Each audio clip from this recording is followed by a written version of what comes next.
Welcome back to our channel. இந்த வீடியோவில் நம்ம என்ன பார்க்க போகிறோம்னு பார்த்தோம்னா நவம்பர் 29க்கான கரண்ட் அஃபேர்ஸ். ஃபர்ஸ்ட் ஒன் பார்த்தோம்னா டிட்வா என்று தற்போது உருவாகியுள்ள புயலுக்கு பெயர் வைத்த நாடு எது?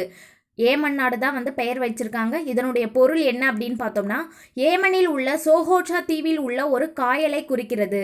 டிட்வா அப்படின்னா ஏமனில் உள்ள சோகோட்ரா தீவில் உள்ள ஒரு காயலை வந்து குறிக்கிறது.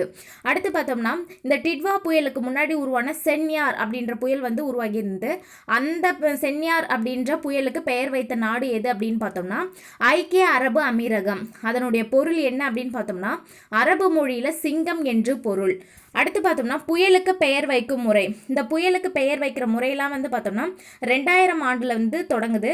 வட இந்திய பெருங்கடல் பகுதியில் வங்காள விரிகுடா மற்றும் அரபிக்கடல் பகுதியில் உருவாகும் புயல்களுக்கு பெயரிடும் நடைமுறையை உலக வானிலை அமைப்பு நிர்வகிக்கிறது. இந்தியா உட்பட 13 உறுப்பு நாடுகள் வழங்கும் பெயர்களின் பட்டியல்களிலிருந்து சுழற்சி முறையில் பெயர்கள் வைக்கப்படுகின்றன. அதாவது ஒவ்வொரு நாடும் 13 பெயர்களை வந்து கொடுப்பாங்க. அந்த 13 மொத்தம் வந்து 13 நாடு இருக்குது. அப்போ ஒவ்வொரு நாடும் 13 நேம் கொடுக்கும்போது மொத்தம் வந்து 169 நேம்ஸ் வந்துடும். அதுலேருந்து சுழற்சி முறையில் தான் வந்து ஒவ்வொரு புயலுக்கும் ஒவ்வொரு பெயரை வந்து வைக்கிறாங்க. இப்போ இந்த புயலுக்கு பெயர் வைக்கிறோம் அப்படின்னா எல்லா புயலுக்கும் வந்து வச்சிட மாட்டோம். அந்த கடல் மைலோட வேகம் வந்து 1 மணி நேரத்திற்கு கடல் மைலோட வேகம் 34 விட அதிகமாக இருந்தால் மட்டும்தான் வைப்போம். அது கீழே வேகம் இருந்தால் அதை வந்து வைக்க மாட்டோம். 34 கடல் மைலுக்கு மேலே வந்து வேகம் 1 மணி நேரத்தில் இருந்தால் மட்டும்தான் வைப்போம். இதுக்கான விதிமுறைகள், அதாவது இப்போ ஒரு நாடு வந்து பெயரை வந்து கொடுக்க போகிறாங்க அப்படின்னா என்னென்ன விதிமுறைகள்லாம் ஃபாலோ பண்ணணும் அப்படின்னு பார்த்தோம்னா அந்த பெயர் வந்து நடுநிலையாக இருக்கணும். அதாவது வந்து ஒரு அரசியல் கட்சியையோ அல்லது மரபு சார்ந்த விஷயங்களையோ இல்லாட்டி ஏதாவது ஒரு கலாச்சாரம், எந்த நாட்டினுடைய கலாச்சாரத்தையும் புண்படுத்துகிற மாதிரி வந்து இருக்கக்கூடாது. அதாவது வந்து நியூட்ரலாக இருக்கணும் அந்த நேம் அப்படின்றாங்க. அதே மாதிரி வந்து அந்த நேம் வந்து வாசிக்கிறதுக்கு வந்து ரொம்ப ஈஸியாகவும் சுருக்கமாகவும் இருக்கணும். அதாவது ஒரு 8 வார்த்தைக்குள்ளே அடங்குற மாதிரி அந்த நேம் வந்து இருக்கணும் அப்படின்னு சொல்கிறாங்க. மீண்டும் மீண்டும் பயன்படுத்தக்கூடாது. இப்போ ஆல்ரெடி இருக்க நேம்களே வந்து ரிப்பீட்டேஷனில் வரக்கூடாது அப்படின்ட்டு சொல்கிறாங்க. இந்த புயலுக்கு பெயர் வைக்கும் நடைமுறை எந்த ஆண்டு முதல் பின்பற்றப்படுகிறது? 2000 ஆண்டு முதல் பின்பற்றப்படுகிறது. அடுத்து பார்த்தோம்னா உலகின் மிக உயரமான ராமர் சிலை எங்கு திறக்கப்பட்டுள்ளது? தெற்கு கோவாவில் திறக்கப்பட்டிருக்கு. ஸ்ரீ சமஸ்தான் கோக்ரன் ஜீவோத்தம் மடம் அப்படின்ற பிளேஸில் தான் வந்து இருக்குது. எவ்வளோ அடி அப்படின்னு பார்த்தோம்னா 77 அடி. இதை வடிவமைச்சவர் யார் அப்படின்னு பார்த்தோம்னா பிரபல சிற்பி ராம் சுதர். இந்த ராம் சுதர் அப்படின்றவர் யார் அப்படின்னா குஜராத்தில் ஒற்றுமை சிலையை உருவாக்கிய சிற்பி. அதாவது சர்தார் வல்லபாய் பட்டேல் அவர்களுடைய சிலையை வந்து உருவாக்கிய சிற்பி தான் வந்து ராம் சுதர். எங்கே உருவாக்குனாரு? குஜராத்தில் உருவாக்குனாரு. தற்போது உலகின் மிக உயரமான 77 அடி கொண்ட ராமர் சிலையும் அவர் தான் வந்து சிற்பிச்சிருக்காரு. ஓகேங்களா? அடுத்து பார்த்தோம்னா பரமேஸ்வர விண்ணகரம் என்று அழைக்கப்படும் பல்லவர் கால கோயில் எது? காஞ்சிபுரம் வைகுண்ட பெருமாள் கோயில் பல்லவ மன்னன் 2ஆம் நந்திவர்மன் காலத்தில் 8ஆம் நூற்றாண்டில் கட்டப்பட்டது. அடுத்து பார்த்தோம்னா அமெரிக்கா எந்த நாடுகளில் இருந்து புலம்பெயர்வோர்களுக்கு தடை விதித்துள்ளது? 3ஆம் உலக நாடுகள்லேருந்து புலம்பெயர்வோருக்கு வந்து தடை விதிச்சிருக்காங்க. இதில் முதல் உலக நாடுகள், இந்த டேர்ம்ஸ் எல்லாமே வந்து 2ஆம் உலக போர் அப்போ வந்து பயன்படுத்தின டேர்ம்ஸ் தான் வந்து இந்த முதல் உலக நாடுகள், 2ஆம் உலக நாடுகள், 3ஆம் உலக நாடுகள் அப்படின்றதுலாம்.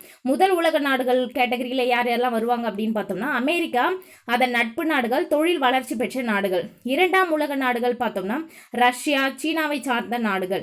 அடுத்து பார்த்தோம்னா 3ஆம் உலக நாடுகள் வளர்ந்து வரும் அல்லது பின்தங்கிய ஆப்பிரிக்கா, ஆசிய, லத்தீன் அமெரிக்க நாடுகள். இவங்க எல்லாருமே தான் வந்து 3ஆம் உலக நாடுகள். தற்போதைய 3ஆம் உலக நாடுகள் பட்டியலில் Afghanistan, Iran, Myanmar, Congo, Cuba, எரித்ரியா, Haiti, Venezuela, Somalia, Sudan ஆகிய நாடுகள் வந்து இடம்பெற்றிருக்காங்க. இது வந்து என்ன நியூஸ் அப்படின்னு பார்த்தோம்னா ஆப்கானிஸ்தானை சேர்ந்த ஒருத்தர் வந்து வெள்ளை மாளிகைக்கு கொஞ்சம் பக்கத்தில் இருக்கிற இடத்துல ஒரு 2 ராணுவ வீரர்களை வந்து சுட்டு வீழ்த்திருப்பார்.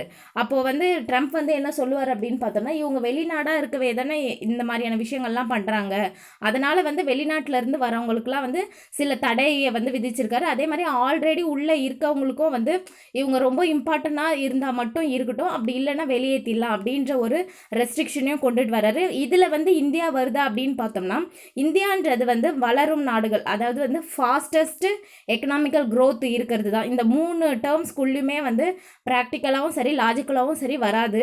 ஆனால் வந்து ட்ரம்ப் வந்து இதுக்கப்புறம் என்னென்ன நடைமுறைகள் வந்து கொண்டு வந்து இந்தியா வந்து தடை விதிக்கிறாரா அப்படின்றத வந்து நம்ம வெயிட் பண்ணி தான் பார்க்கணும். இப்போதைக்கு வந்து இதில் வந்து இல்லை. அடுத்து பார்த்தோம்னா இந்திய கடற்படை வாரம் எப்பொழுது அனுசரிக்கப்படுகிறது அப்படின்னு பார்த்தோம்னா டிசம்பர் 1 டிசம்பர் 7 வரை அனுசரிக்கப்படுறாங்க. 2 போர்க்கப்பல்கள் கொல்கத்தாவின் கிட்டார்போர் துறைமுகத்துக்கு வந்துள்ளன. அதாவது இந்திய கடற்படை வாரத்தை அனுசரிக்கும் விதமாக 2 போர்க்கப்பல்கள் வந்து கொல்கத்தாவினுடைய துறைமுகத்துக்கு வந்திருக்கு. அது என்னென்ன போர்க்கப்பல் அப்படின்னு பார்த்தோம்னா ஐஎன்எஸ் கோரா, ஐஎன்எஸ் கஞ்சர் அப்படின்ற 2 போர்க்கப்பல். அடுத்து பார்த்தோம்னா நடப்பு நிதியாண்டின் 2வது காலாண்டின் ஜிடிபி வளர்ச்சி எத்தனை சதவீதம்? 8.2%. ஜூலை டு செப்டம்பர் அதுதான் வந்து 2வது காலாண்டினுடைய நடப்பு நிதியாண்டினுடைய ஜிடிபி வளர்ச்சி. கடந்த 1.5 ஆண்டில் அதிகபட்சம். இந்த ஜிடிபி வளர்ச்சின்றது வந்து கடந்த 1.5 ஆண்டில் இது வந்து ரொம்ப அதிகபட்சம் அப்படின்ட்டு சொல்கிறாங்க. ஓகே ஃப்ரெண்ட்ஸ், இந்த வீடியோ உங்களுக்கு பிடிச்சிருந்தா லைக் பண்ணுங்கள், உங்கள் ஃப்ரெண்ட்ஸ்க்கும் ஷேர் பண்ணுங்கள், மறக்காமல் சப்ஸ்கிரைப் பண்ணுங்கள். தேங்க்ஸ் ஃபார் வாட்சிங்.